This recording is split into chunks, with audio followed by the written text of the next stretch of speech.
নমস্কার বন্ধুরা, শুভ সকাল। সকলে কেমন আছো? আশা করি সকলে ভালোই আছো। যে যেখান থেকে ভিডিও আমার দেখছো, ভালো থাকো, সুস্থ থাকো, এই কামনাই করি। আবারও তোমাদের কাছে নতুন একটা ভিডিও নিয়ে চলে এলাম। ভিডিওটা কিন্তু প্রথম থেকে শেষ পর্যন্ত স্কিপ না করে কিন্তু দেখো। আমার এই ছোট্ট ভিডিওটা যদি কারোর ভালো লাগে, প্লিজ লাইক আর একটা কমেন্ট করে দিও। আর ভিডিওটা দেখতে দেখতে যদি খুব মনে হয় যে আমার ছোট্ট পরিবারে কেউ বন্ধু হবে, তাহলে প্লিজ আমাকে বন্ধু করে পাশে থেকো। তো চলো বন্ধুরা, ভিডিওটা শুরু করি। তো প্রথমেই দেখতে পেলে আমার ঠাকুর দেবতা নিয়ে ভিডিওটা শুরু করলাম। কারণ আছে, যা কিছু আমাদের ভালো কিছু শুভ করার আগে শুভ কাজ দিয়েই শুরু করতে হয় কোনো কাজ। তাই ঘুম থেকে উঠে বাসি কাজ সেরে নিয়ে ঠাকুরের পুজোটা করে নিলাম। তারপরে তো মেয়েরা উঠলে মেয়েদের খাওয়া সব কিছু সারা দিনটা চলে, তাই না? আর আমার এই ছোট্ট ঠাকুরের জায়গাটা তোমাদের কেমন লাগে জানিও। আমার ছোট্ট ঘর, আমার ছোট্ট ঠাকুর ঘর, সব ছোট্ট ছোট্ট জায়গা, তাই না? ঘর ছোট হোক বা বড়, সেটা কিন্তু একটা শান্তির জায়গা, তাই না?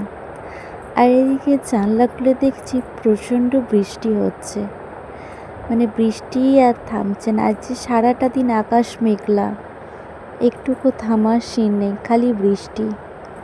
বৃষ্টি কি ভালো লাগে সারাদিন বলো? সারাদিন যদি বৃষ্টি হতে থাকে কিন্তু একদমই ভালো লাগে না। চারিদিকে জল, আর জল কাদা মানেই হচ্ছে, মানে কি বলবো, আমার বাড়ির তো দেখেইছো কি অবস্থা, বাইরেটা কতটা জল জমে কি যে অবস্থা হয়েছে বলার মতো না। চলো, তোমাদের সাথে গল্প করতে করতে আমার পুজোটাও কমপ্লিট হয়ে গেছে। তারপরে হচ্ছে টোস্টের ডিপেটা যেহেতু খালি হয়ে গিয়েছিল, প্যাকেটটা কেটে দুটো ডিপেতে ঢেলে ফেললাম।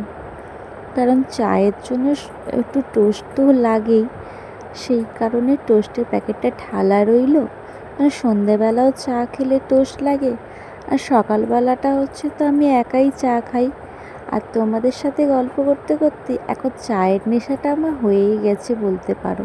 চা না হলে সকালটা ঠিক মাইন্ডটা ফ্রেশ হয় না, সেই জন্য চা নিয়ে আমি বসে গিয়েছি। আর তোমাদের আমার কথাগুলো আর আমার ভিডিওগুলো কেমন লাগে প্লিজ জানিও। পাশে থেকো, আমিও তোমাদের পাশে থাকবো। আমাকে এগিয়ে যেতে তোমরা সাহায্য করো, এটাই তোমাদের বলি। আর প্রত্যেকটা মেয়েদের স্বামীর সংসার হলো তার কাছে মন্দির। আর ছোট হোক বা বড় হোক ঘর, গরিব হোক বা ধনী হোক, প্রত্যেকটা মেয়ের কাছে গরিব আর ধনীর সংসার কিন্তু প্রত্যেকটা মেয়ের কাছে কিন্তু একটা রাজ্য। আর সেই রাজ্যের কিন্তু যে গৃহিণী, সে কিন্তু রানী হয়। কি ঠিক বললাম তো? আর পরিস্থিতি যেমনই হোক না কেন, আমি এখন গুছিয়ে সংসার করতে শিখে গিয়েছি। হয়তো বিয়ের আগে হয়তো মেয়েদের জীবনটা আলাদাই থাকে, কিন্তু বিয়ের পর পুরোটাই চেঞ্জ হয়ে যায়। আমাদের সব কিছুটাই কিন্তু লাইফস্টাইল বলো, পুরোটাই চেঞ্জ হয়ে যায়। মাঝে মধ্যে নিজেকেও ভাবি যে আমি সত্যি এখন অচেনা হয়ে গেছি। আগের হয়তো সেই পিউটা হয়তো আমি আর নেই। আমি কেন, প্রত্যেকটা মেয়েরাই বিয়ের পর চেঞ্জ হয়ে যায়। যাক, তোমাদের সাথে তো অনেক বকর বকর করে ফেললাম। যদি কথাগুলো খারাপ লাগে কিছু মনে করো না।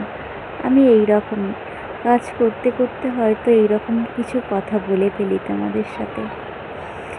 তো বন্ধুরা, তোমরা অনেক নতুন নতুন বন্ধু আসছো, আমার ভীষণ ভালো লাগছে। বিশ্বাস করো, লাইভে যখন যাই অনেক নতুন নতুন বন্ধু আসে, জিজ্ঞাসা করে বা অনেকে বলে দিদিভাই তোমার কথাগুলো খুব সুন্দর, তুমি লাইভ খুব সুন্দর করো।